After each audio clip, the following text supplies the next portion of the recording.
Hey guys, Roman Trust here with Mission Forge, and today we're back at it working on our new ribbon burner forge, showing you guys all the process. And in this video guys, today I'm going to show you how to make the ribbon burner portion itself. Now as you can see behind me is the forge here, and what I'm doing is simultaneously shooting this process as well as the ribbon burner process at the same time. So because while I'm letting the refractory set on here, I'm going to be working on the ribbon burner as much as I can. So that guys, let's go ahead and get started. So in today's video guys, we're going to start building the actual box, the steel box that we will be attaching all the fittings and everything to, and we're just going to go ahead and just start welding it up.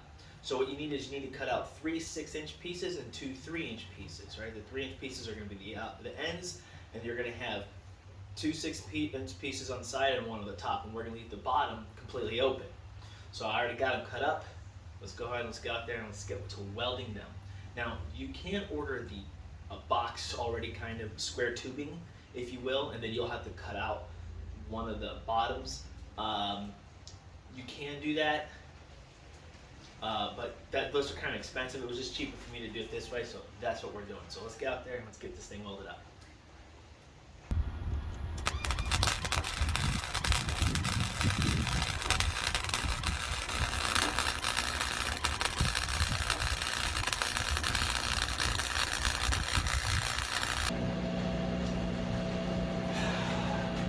So I'm kind of an idiot.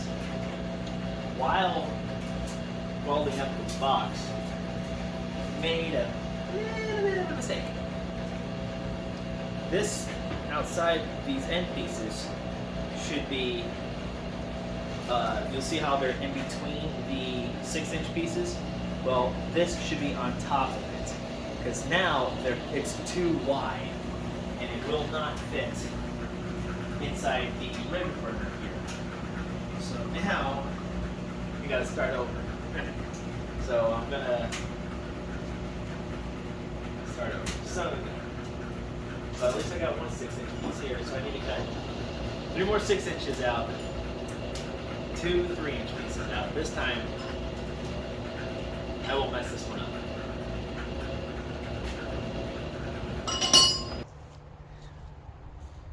Okay, starting attempt number 2, and this time the 3-inch plate is on the outside and not on the inside. I even cut the 6-inch plates here down to like 5 and 13/16 or something. No, almost just like 3/16 shy of 6 inches. So that way it will be 6 inches long.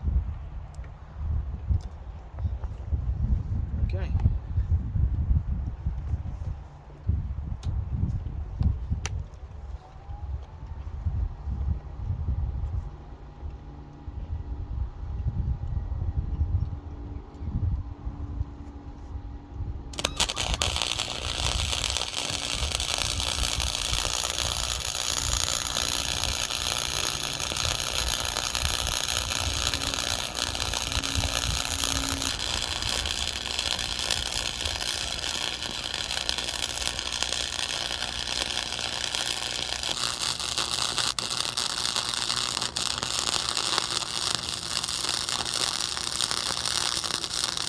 You see, we got the whole thing welded up.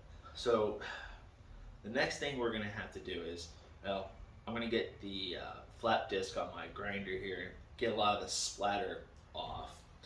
But after that, the next thing we're going to do is we're going to measure this out and find dead smack middle of this, and then we're going to cut a 2-inch hole out of the top of this, because once our coupling comes in, we're going to weld that on. But we'll cut the 2-inch hole, then after that we're going to get a piece of metal, flat piece of metal, drill a bunch of holes in it, bend it slightly, and then you're going to tack weld it on the inside here, because what that's going to do is that's going to like disturb the air a little bit to help mix the air and the fuel together. Then once that's done, then along the edges here we need to put some type of lip on. So if you want, you can always just put a bead of weld on the inside here. That'll be enough. Or you could just tack weld a small piece of, 1/2 inch thick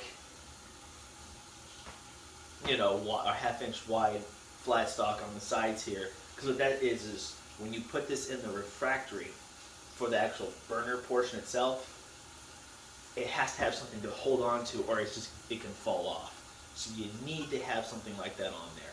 So right now, I'm going to clean this up, and then we will go to, then we will measure this out and then drill out the big hole, cut out the hole, I should say. All right, so let's get into it.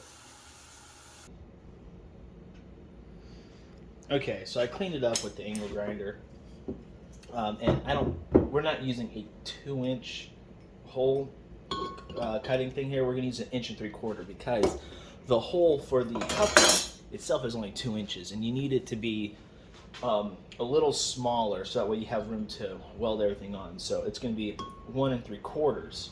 So right now we're going to go ahead and we're going to find the center of this as much as we can. So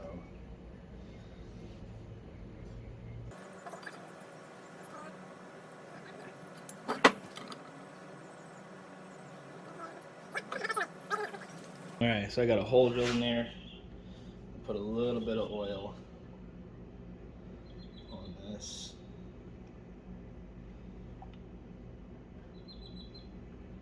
So that way it'll help cut it.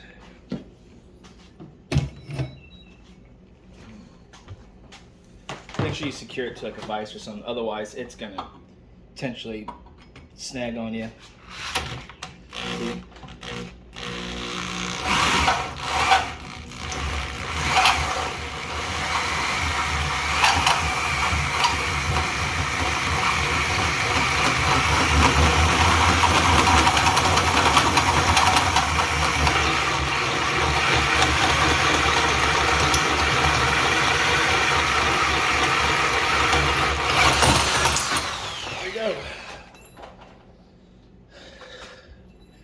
Got a hole. Okay, so what I have here is just a 2-inch piece of flat stock. It's 3/16 thick. You don't need to go this thick. You can use something a lot thinner. This is just kind of what I had. It's about 5 inches long, so that way when we put it in here, it will fit inside. So you don't want it to be 6 inches long like it is on the inside, because then it will be too snug and stuff like that, and you want it a little thinner. So what we're going to do then is, next thing we're going to do is we're going to just drill a bunch of holes in here. You can center punch them, you can do whatever you want, make them as even as you like, it doesn't really matter. But once you get the holes drilled, then we got to bend this. So I'm going to put it in the vise, and then I'm just going to bend it slightly. I mean, there's going to be a very slight bend. And after that, then we will weld it inside the box.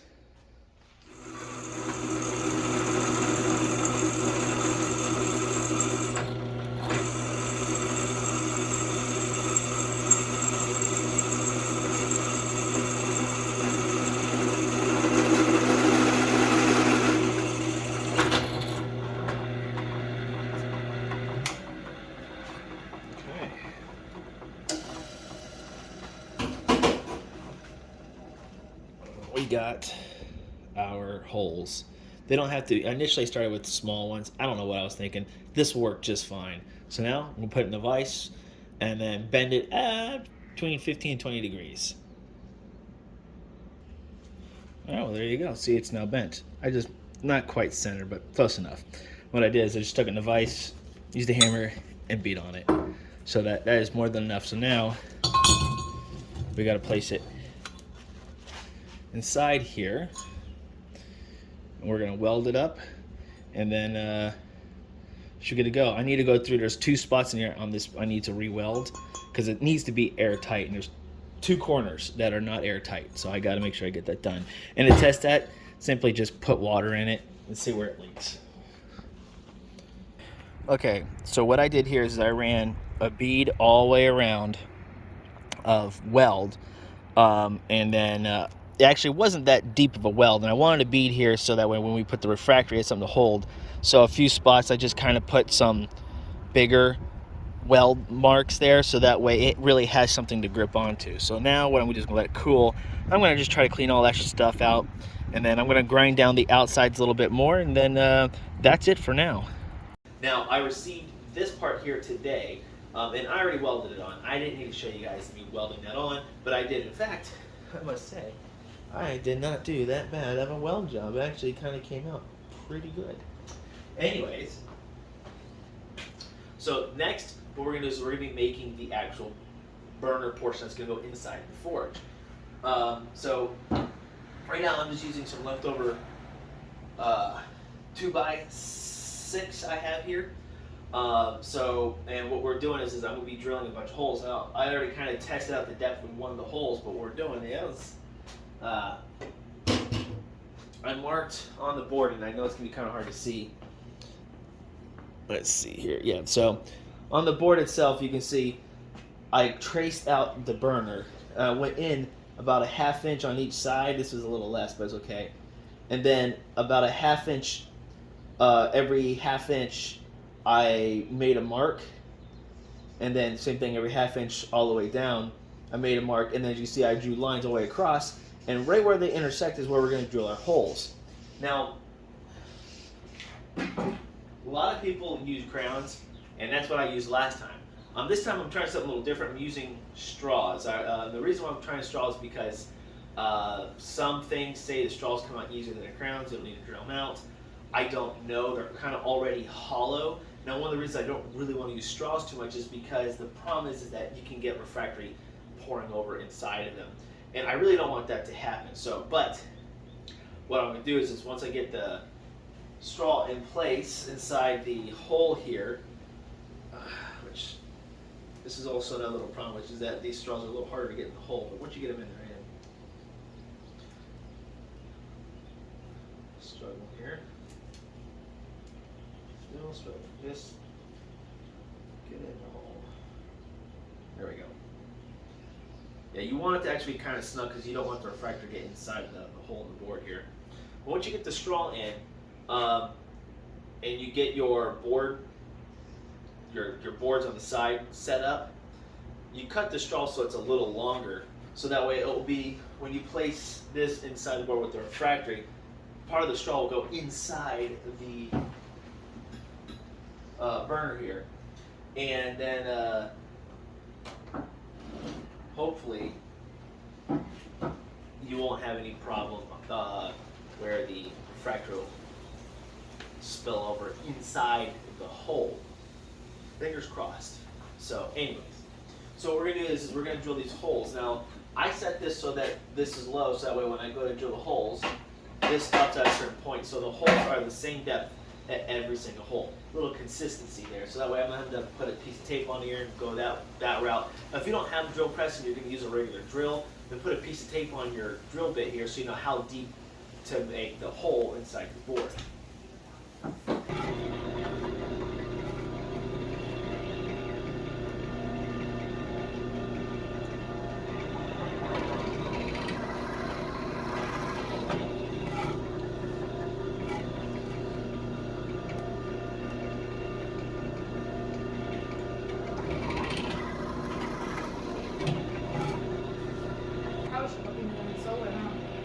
Yep.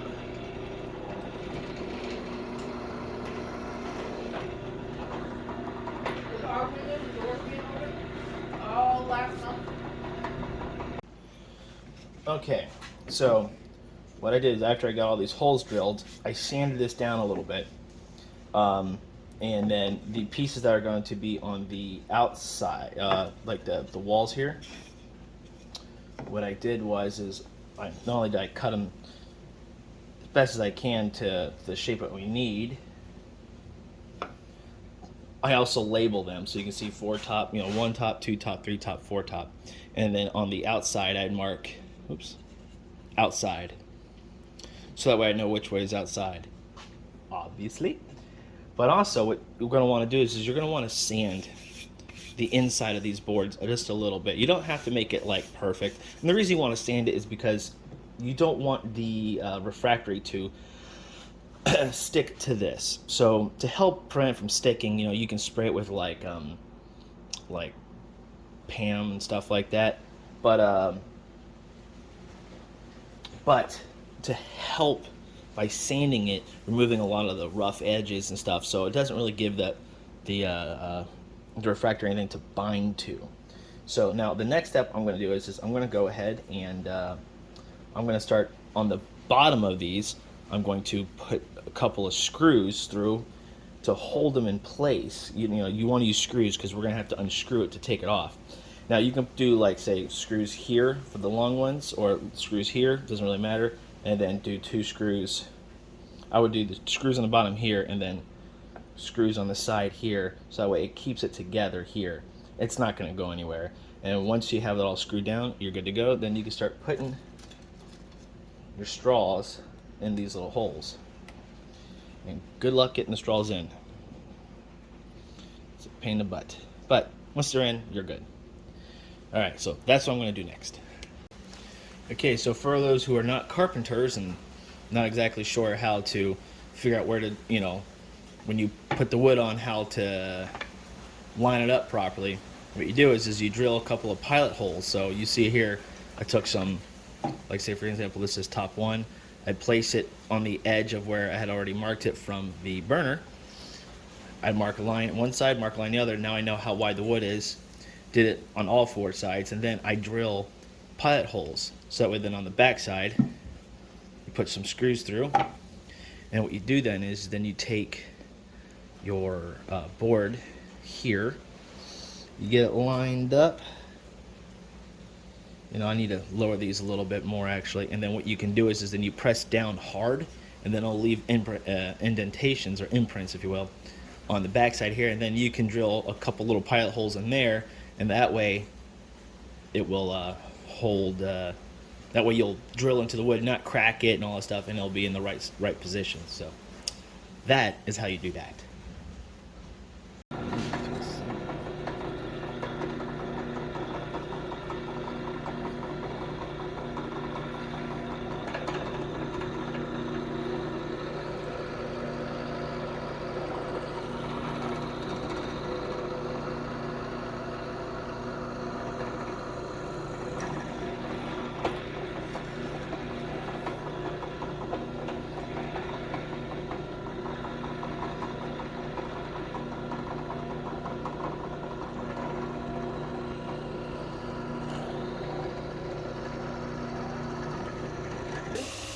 So, my refractory finally came in, the Mizuo stuff. So, or the Mizzou, wherever you pronounce it, finally came in. So I'm going to go ahead and get ready to start mixing everything. I already put some in here. The exact amount I put in, I don't know, I just guessed. And the water amount I got to put in, I don't know, we're going to guess. But the consistency needs to be kind of like a milkshake. So unlike your forge where you're lining everything, where you want it to stay that nice kind of like ball that doesn't fall apart, or, you know, doesn't like crumble or like leak everywhere. This case here, you want it like a milkshake. So that way, because we got to pour it into our mold over there, which I'm actually going to move the mold on top of my anvil, so that way it's kind of on a level surface. And then we'll be putting our burner inside of it and tapping all that in, you know, all that fun jazz. So you'll see the whole process. So right now I'm going to go ahead, I'm going to pour this in and start mixing it so I get the right consistency. It allows the prevents the cement sticking to the inside.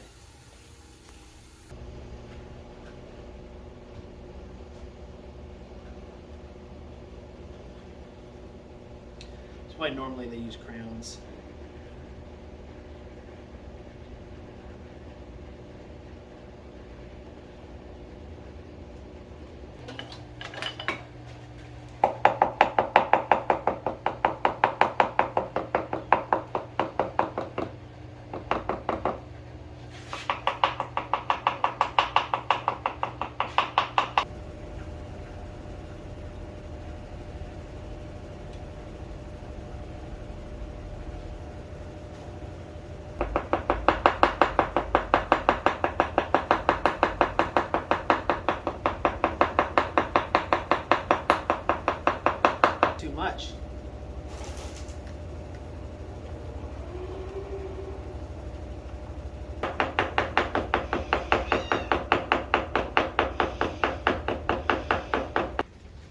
So I moved it to the floor because the floor is level and I don't want it dripping all over my anvil anymore. All right, so next now we kind of got everything filled where it needs to be. It's about a 1/2 inch from the top. So we're gonna set this so it's about, I've marked it here, about 1 inch, and I put a couple little marks here, inside this casting. So let's go ahead and get this inside.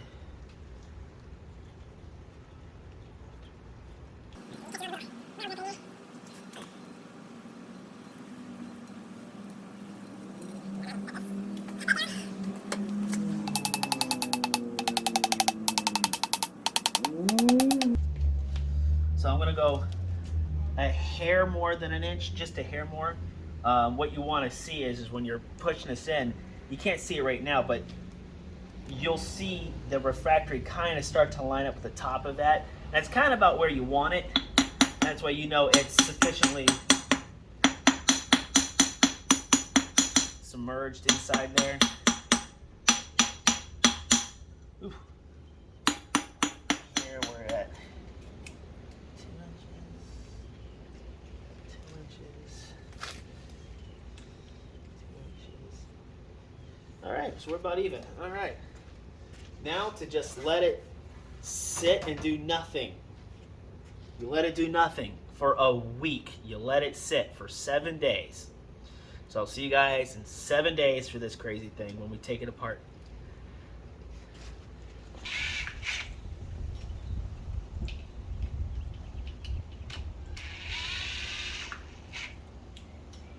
I really hope the straws work. If not, that was a big waste of time. Did you spray the holes before you put the straws? I sprayed everything.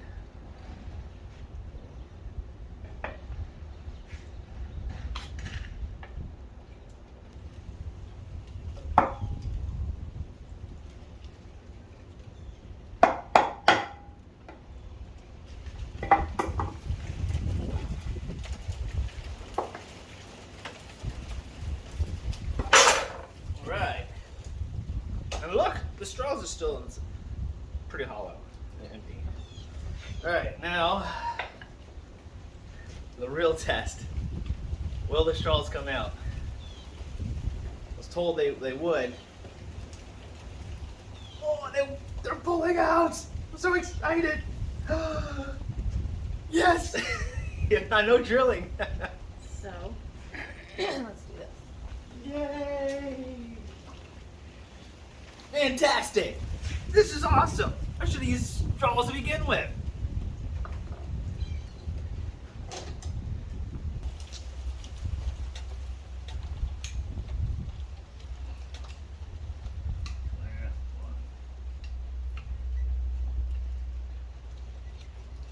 Voila. Much easier than having to drill out the crayons. Alright, but we're not done yet.